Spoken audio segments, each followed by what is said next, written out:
Kashan, first thing first, ठीक है जी, पैसों का ऐलान कर दिया गया, जो जानें ज़ाया हुई हैं वो एक तरफ हैं, लेकिन हमने जब आगाज़ किया कुछ सवालात उठाए जो बड़े बेसिक सवाल हैं, और उसमें से पहला सवाल ये है कि इस बिल्डिंग को तो बहुत पहले ही कह दिया गया था कि इस बिल्डिंग को नहीं, ये काबिल नहीं है इसके के रहे, तो फिर कैसे ये आगे चली, किसने इजाज़त दी, चेकअप कब कब हुआ इस बिल्डिंग का दोबारा?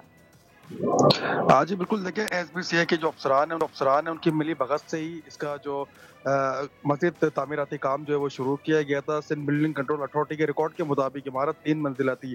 इमारत 4 मंजिला थी और 5वें मंजिला पर पेंट हाउस बना हुआ था। 2 इज़ाफ़ी मंजिलें कब बनाई गई, या इमारत 3 मंजिला कब थी, ये सवालिया निशान बनता है। जबकि रिकॉर्ड के मुताबिक 10 अक्टूबर 2022 को इमारत की डेंजरस कमेटी ने जाँच की थी।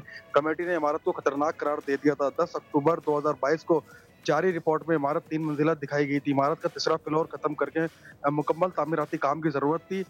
तामीराती काम इमारत पर नहीं किया गया। इमारत पर तो इज़ाफ़ी मंजिलें बनाई गई थी या नहीं, ये बात तो मामा बन गई है। जबकि दूसरी जानिब डीजी एसबीसीए को कल ओहदे से हटा दिया गया है। सिर्फ डीजी को ओहदे से हटाना है नहीं, इसके अंदर जो जाने गई हैं जो अफराद उनके ऊपर जो इक़दाम कत्ल का मुकदमा बिल्डर के ऊपर दर्ज करना चाहिए, क्योंकि बिल्डर की मिली भगत से सारा काम हुआ। जब हम वहाँ पर गए, हमने रिपोर्ट करा, तो इलाका मकीनों ने भी एक बात बताई है। इलाका मकीन कह रहे हैं जब यहाँ कोई बिल्डिंग तामीर हो रही होती है तो तमाम इदारे वहाँ पर आते हैं, उस टाइम पे उसके लिए खाने का इंतजाम किया जाता है। उसमें केएमसी भी होता है, एसपीसीए भी होता है, यहाँ तक कि पुलिस के अफसरान तक के वो नाम ले रहे थे, सारे यहाँ पर बैठते हैं। उसके बाद उनकी मिली भगत से जो है फिर बिल्डिंग यहाँ पर तामीर की जाती है। जबकि पाकिस्तान पीपल्स पार्टी ने सबसे ज्यादा वोट लियारी के इलाके से लिए हैं और सिंध गवर्नमेंट का इदारा जो है वो भी लियारी है। उसके बावजूद वहाँ पर कोई रोकथाम नहीं हो रही है। हम देख रहे हैं, हमने वहाँ पर देखा। काशान, मुझे ये बताइए कि चलिए, एक तो डीजी एसबीसीए को हटा दिया, बिल्डर जो था कौन था, उसको कुछ पता चला है, कोई शनाख्त हुई है, पकड़ा गया है, मुल्क में है नहीं है? हाँ जी, बिल्कुल देखिए, जब ऐसे वाकयात रिपोर्ट हो जाते हैं तो उसके बाद जिम्मेदारान जो होते हैं उनके वो फरार हो जाते हैं। ताहल पुलिस हुकाम से भी हमारी बात हुई, पुलिस कह रही है कि बिल्डर को गिरफ्तार करने की कोशिश की जा रही है। ताहल 3 से 4 दिन गुजर गए, बिल्डर भी गिरफ्तार नहीं हुआ।